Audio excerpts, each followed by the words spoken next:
Before we get to your scheduled video, please remember that likes and comments tell YouTube to promote our work to other people, and subscribing to the channel tells you when something new drops. You can also head to the link tree in the description to peruse my books, join us on Discord, or support us on Patreon. You can get episodes of Journey of Wrestling and Violent Profiles early, as well as a load of other treats. Even just $1 a month earns you a name drop for being cool. Thanks for listening, and enjoy the show.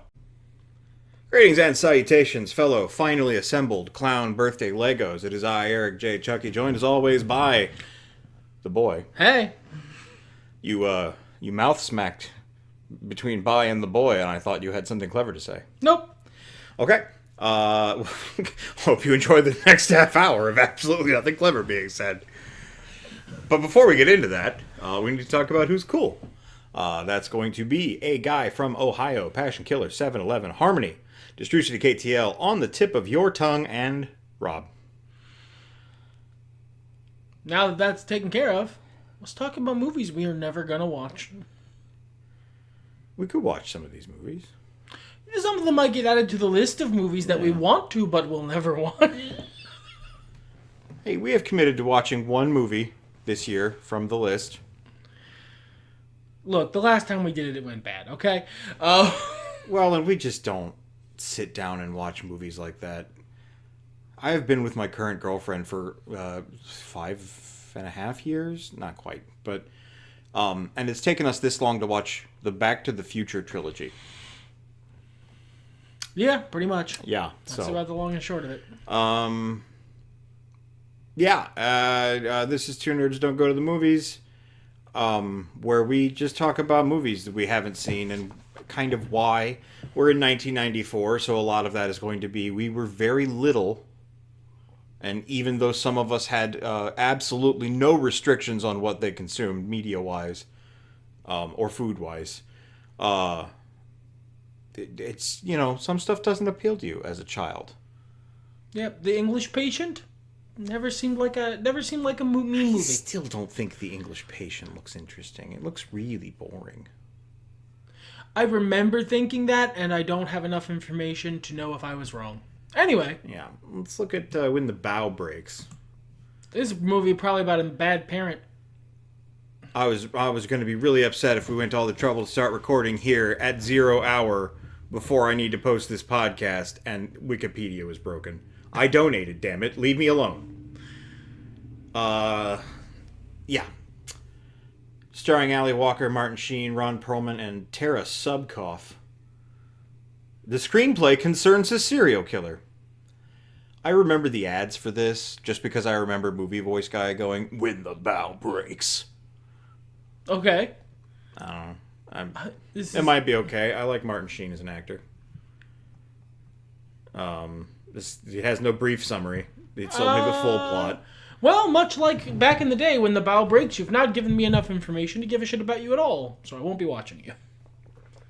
If there are things that are popping out to me from this page, from this description, and I'm going, well, that's interesting.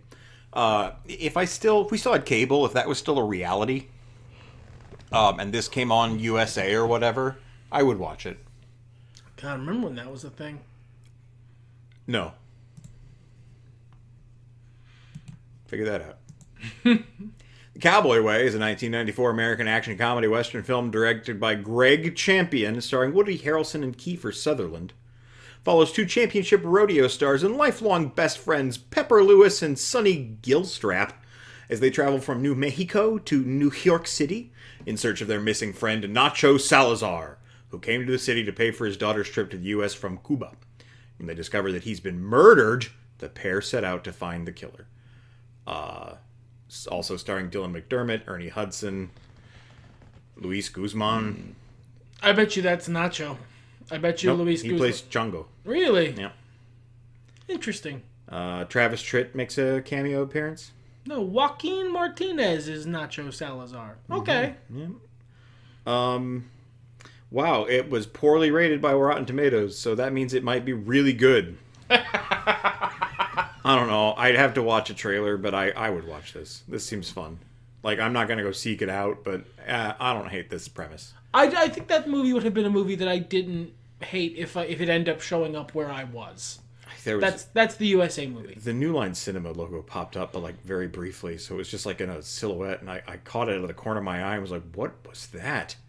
Black What Square? a mystery here." The Endless Summer 2, I see. I haven't seen the first one. sequel to the 1966 film The Endless Summer. That's Take a place? big Yeah. fucking gap. Is it still summer? Surfers Pat O'Connell and Robert Wingnut Weaver retrace the steps of Mike Hinson and Robert August. Shows the growth and evolution of the surfing scene since the first film, which presented only classic longboard surfing. O'Connell rides a shortboard, which was developed in the time between the two movies. So was the color TV.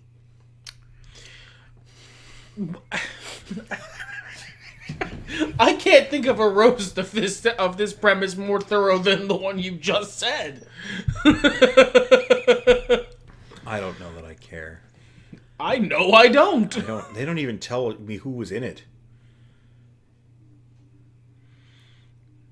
This is the weirdest sequel. Yeah, it's weird. Fear of a Black Hat.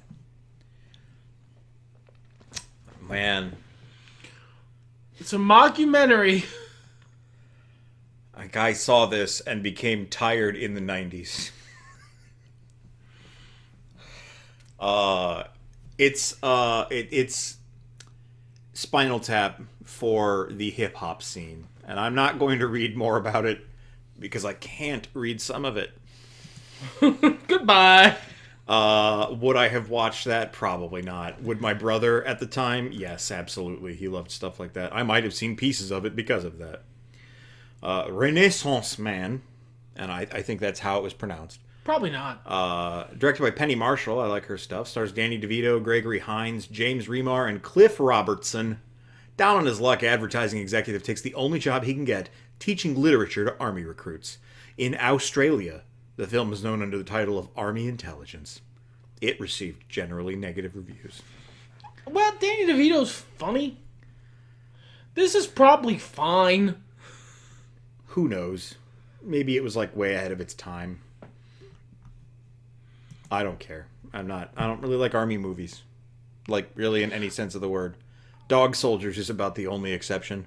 This seems like it's very much more just a school movie. No, you misunderstand. If the movie involves the Army, I am immediately bored. The costuming is so uniform.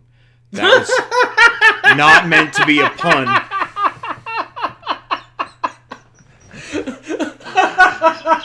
Everything's better when nerds talk about it. I'm out of here. Oh, God. Princess and the Goblin. God, I hope this is also starring Danny DeVito. Oh, no, I remember this. I think I vaguely remember this also. Yeah. It's a Hungarian movie, so maybe not. No, that's just the Hungarian title for some reason. When a peaceful kingdom is menaced by an army of monstrous goblins, a brave and beautiful princess joins forces with a resourceful peasant boy to rescue the noble king and his people. The lucky pair must battle the evil power of the wicked goblin prince, armed only with the gift of song, the miracle of love, and a magical shimmering thread. I thought that said head. Thanks. Dyslexia. Given the director, I don't know, man. Oh no, I guess it was produced in Hungary. Yeah. Look at that. Look at all them asterisks in the director's name. From Budapest. That's how you have to say it if you're rich. All right. I feel like I've seen somebody make fun of this on the internet. That's where we would know it from. Yeah.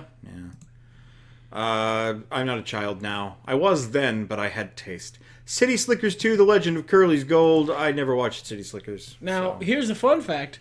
I was a child then too, but I didn't have taste. You know how I can tell? I watched City Slickers 2: The Legend of Curly's Gold multiple times. Billy Crystal, Daniel Stern, John Lovitz, and Jack Palance. You know what the best part of this is? I cannot recall ever actually having seen City Slickers. Just City Slickers 2, The Legend of Curly's Gold. I haven't seen either, man. I kind of remember commercials, but that's about it. Yeah, I don't know, man. I like. It's so hard for me to sit here in 2024. Whoa, flashback to a way earlier bit. And you guys will have to dig through the archives for that one. I'm not explaining it. And like, because I have a hard time with comedy now. Like, obviously, we're watching What We Do in the Shadows. You know, we're doing podcasts in Budapest. From we went for the same joke. We did. Are you Matt McMuscles? Imagine if I was. What a fucking mind trip that would be for you. That's what I'm doing up at work every day. Yeah, I'm just making those videos. Making fighting game videos and talking to people I think are really cool. You'd be such a dick. I really would be. I would be an awful person. Anyway, I'm so far removed from what I find interesting in comedy. I can't remember the last trailer for something or ad or whatever that was a comedy that I saw and went, I would like to see that with my eyes. So I don't know if I thought this looked funny as a kid. I'm stupid as hell. I don't remember that shit. I recall very much enjoying City Slickers 2, The Legend of Curly's Gold. I got no idea, man. I guess I thought Billy Crystal was really funny as a little kid. He's kind of making a Walton Goggins face. I get it. That guy's got a good face. It's a good face for things. Speed. I've also seen this movie several times. I haven't. I thought it looked fucking stupid. That movie is fucking stupid. That's the point of the movie. The bus gotta go fast. It's the bus that couldn't slow down. That's not the part I thought was stupid. I just didn't care about these people on this bus. They were a colorful cast of 90's characters. Just a bunch of Pat, from Central Casting ass 90's character actors, Keanu Reeves and Sandra Bullock, just on a bus that can't go slow. I don't know who Pat from Central Casting is. I can't really speak to this. I can. This movie is great. This movie is excellent. It is fun. It is dumb. Back in the day, I would quote this movie a fair amount. A few days later, Jack and Harry are praised by Lieutenant Mac McMahon. What a fucking J. Jonah Jameson ass name. Hey, if you like movies, maybe watch Speed or don't. Getting Even with Dad. Oh, I remember seeing this at the video store. I did not watch it. Macaulay Culkin and Ted Danson. There's no brief. It just look. That's the brief. It's a comedy film starring Macaulay Culkin and Ted Danson.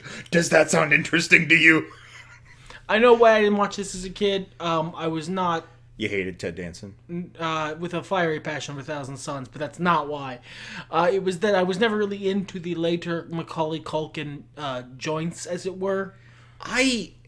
It's so funny how long, as somebody, and I guess this is the natural part of development, right? It's funny to me for how long I just accepted what was popular as actually being good. Because I don't know that I liked Home Alone, but I did watch it. I watched Home Alone. I watched Home Alone 2. Yeah, same. And I think I saw 2 in the theaters. And I remember feeling as though I was invested in it. But was I? Or was I just told I was supposed to be invested in it and accepted that as reality? And is there a meaningful difference? I don't... Well, because I reacted so hard and then I was... That's beautiful! Thank you, Daniel Michael DeVito Jr. Look at his sweet face. He's just telling you, don't worry so much about it. Yeah, you know what, Danny? You're right. I've put too much thought into this. I will finish my point for the sake of the listener. I became such a contrarian to what was popular in my late child and early to mid-teen years that it's interesting to me that I just slurped up the soup so hard. That's a reference to a book I wrote. If you want to head down to the link tree in the description and buy that book, it's actually a great place to start my series. Start again.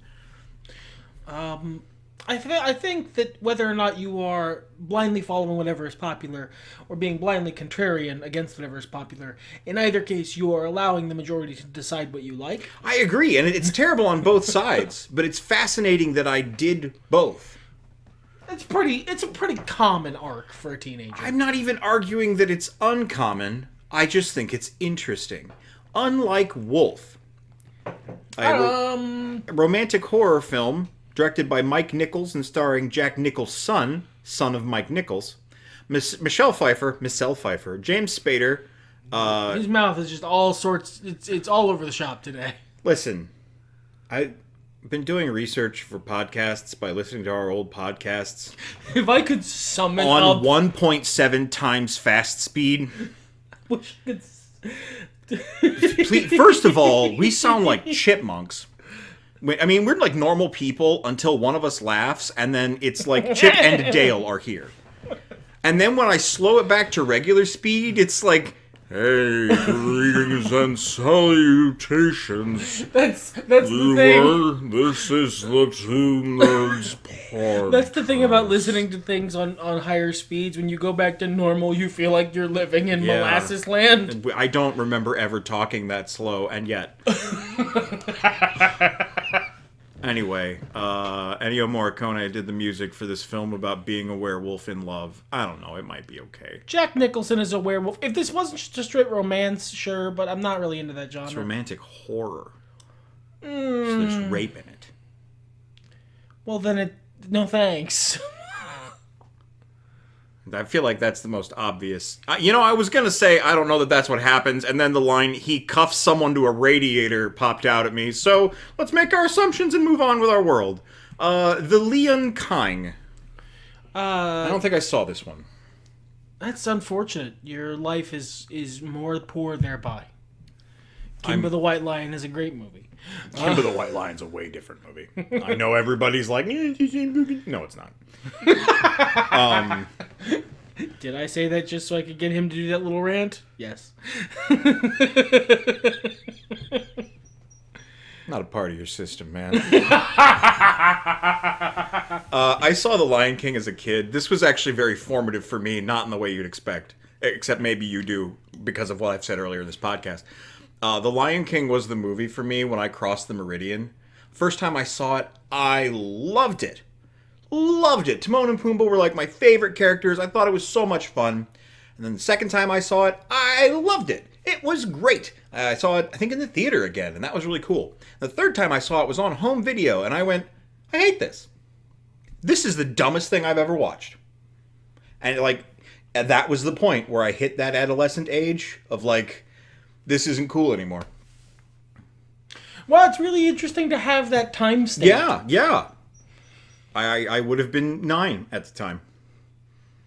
I just like The Lion King. It's just good. I don't think I was correct. I think it's probably a fun movie. I have some uncomfortable memories about it. I don't remember why. But you guys aren't my psychologists, so I'm not going to get into it. Yeah, I mean, you're absolutely right. This is a seminal film. They write sex in a cloud. What more could you ask for? Yeah, really. Wouldn't have got that. Yeah. Honestly, people like to criticize that, but Shakespeare would be... Yeah, he would high-five them. Yeah, that is exactly what I was about to say. Fantastic. We're just mind-brain, Yeah, fucking that's... two-thought, Synergistics. You guys can't see the visual components of these jokes. Allow me to assure you they are excellent. Sometimes I think about putting ourselves on camera, and then I stop thinking about that. Yeah, because I don't want to... I just don't want you guys to see my meat face more than is strictly necessary. You know what? You can see my meat face on Red Company. If you buy a copy of Red Company, it's back there. I look very handsome because I chose a very flattering picture. I Love a Man in Uniform is not me talking about army movies. Yeah, it's the opposite. This is a 60s poster. I guess it was in Canada, so that was basically the 60s, right? That's also the reason I've never even heard of this, I'm going to guess. I mean, it was probably, because we're in 1994, so it probably was released in 1993 in Canada, and came out a year later in the American He's a bank employee and struggling actor who gets his big break and gets confused for a cop or something. I don't care. Oh, man, do I not care. Wyatt Earp. What a fun jump cut that was.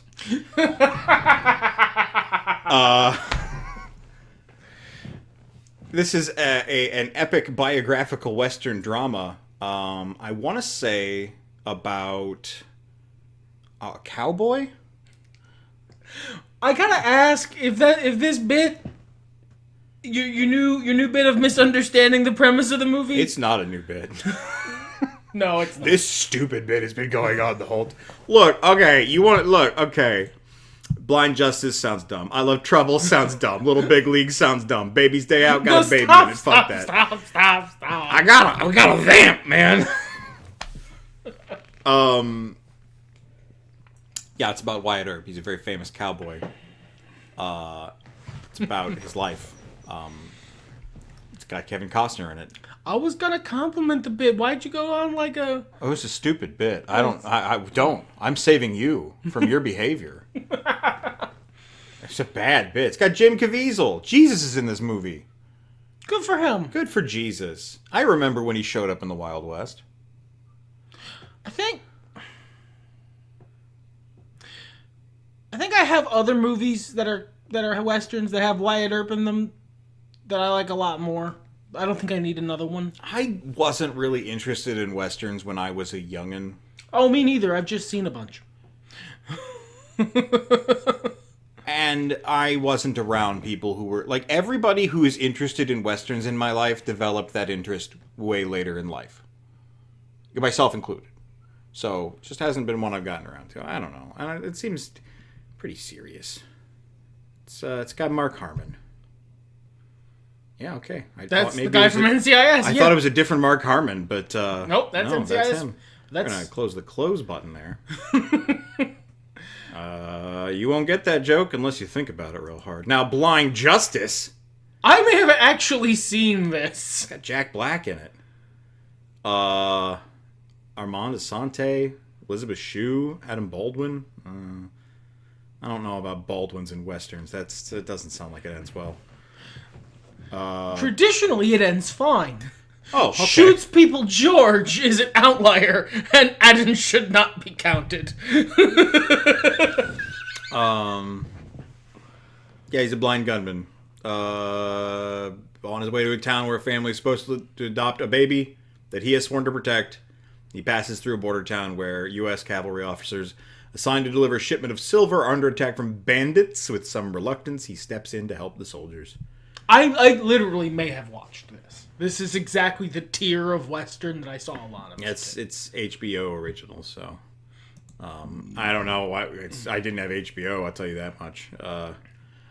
What? How are we doing here on time? Oh, nice, cool. I Love Trouble. I can take a guess as to why you haven't seen I Love Trouble. Yeah, you know what? I meant to pick it up at the video store, but this cover looks so much like Who Framed Roger Rabbit that I grabbed that instead. And had yourself a wonderful time? Yeah. Yeah. Really, really upset. I love Olympia Dukakis. Huge fan. Eugene Levy, he's great. No, that is actually very true. What's wrong with Olympia Dukakis? Look at her. Look Look at her face. She's like, the boy, why don't you like me? I'm Olympia Dukakis. I performed in more than 130 stage productions, 60 films, and 50 television series. You know what? You're a legend, Olivia. I won an Obie Award. It's not funny to anyone except us, but he's ruining. Clark Gregg was in it. He died for you. Also, nice haircut, Clark Gregg. I kind of like that. I think it fits his weird head. I didn't watch it because it was 1994 and I was a child. I didn't hate Julia Roberts until much later. I'm neutral on Nick Nolte. I feel like most of what I spend most of this podcast just laughing. You can be the Andy Richter to my Conan. I mean, I'm doing the string dance right now. It's great. Definitely. It's great. I'm not He's just doing my thumbs to the side and sitting. Little Big League. Hey, I said it looked dumb before, and I'm not wrong about that.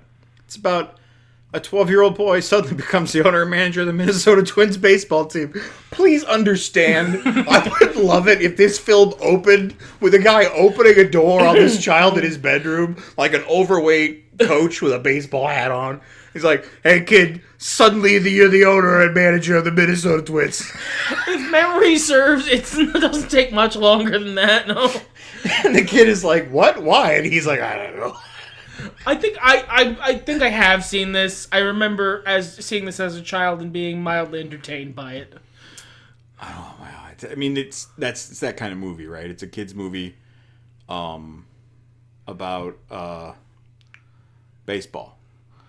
It took me a long time to get there. It's a kids movie about Little Big League. Is a kids movie about baseball. Everyone, did you know? Sometimes I wish drugs and alcohol were involved in this podcast so that we would have an excuse. Whew. Yeah, I don't know, man. Hijinks ensue. I wasn't interested in this crap. I've never been interested in sports that much. Sometimes I like to watch a game. Sometimes I'll play a sporting video game. But it just doesn't... I'm not wrapped up in the lifestyle. You know? So Little Big League didn't... Jim my caviezel. Oh, you know what? I'm not even going to interrogate that phrase. Just, that's good. Okay. We're good. So here's the trick.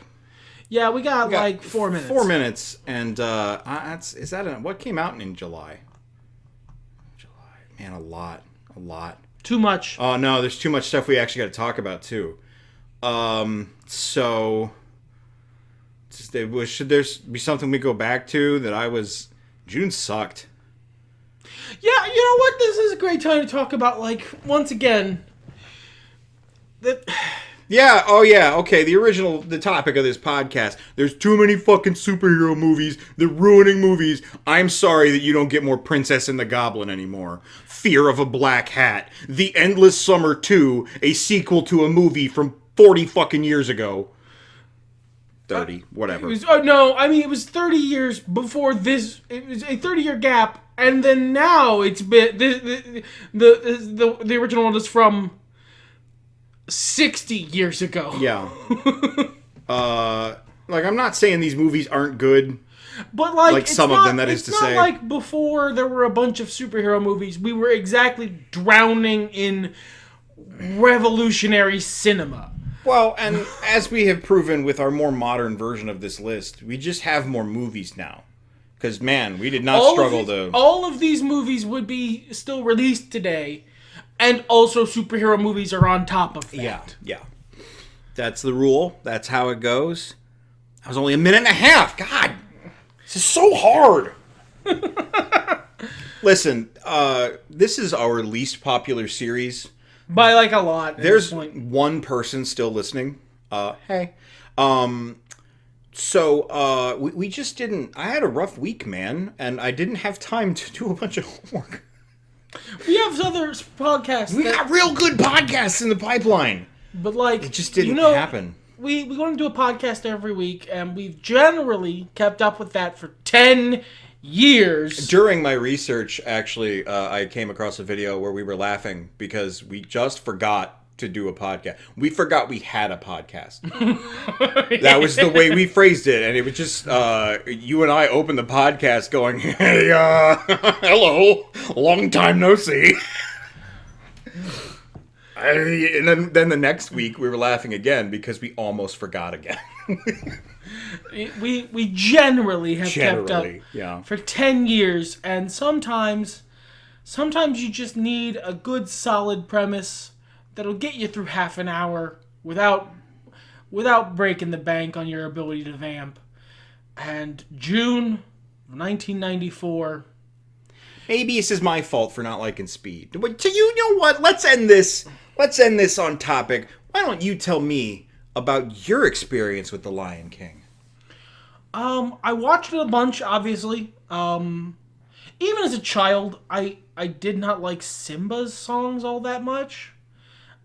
Talking about the music. Please continue. God, I normally would let you do this naturally, but It would be so funny if you just ended the podcast at 30 minutes, or even when I was in the middle of the sentence. But anyway. Well, I gotta cut stuff, so I don't know how long. But, What did he cut? What indeed? Fuck it. But I always liked the rest of the songs just fine. I think this was the first movie where the villain song was so much cooler than the rest of the movie. I started to kind of be on the villain's side. And that started a long and proud tradition of Disney villain songs being the best song in their movie. Wouldn't it have been funny if Lord Gortash had a song and they had to get Jim Cummings to come in and finish the song for him? Yeah, that would have been funny. It was really funny. All right.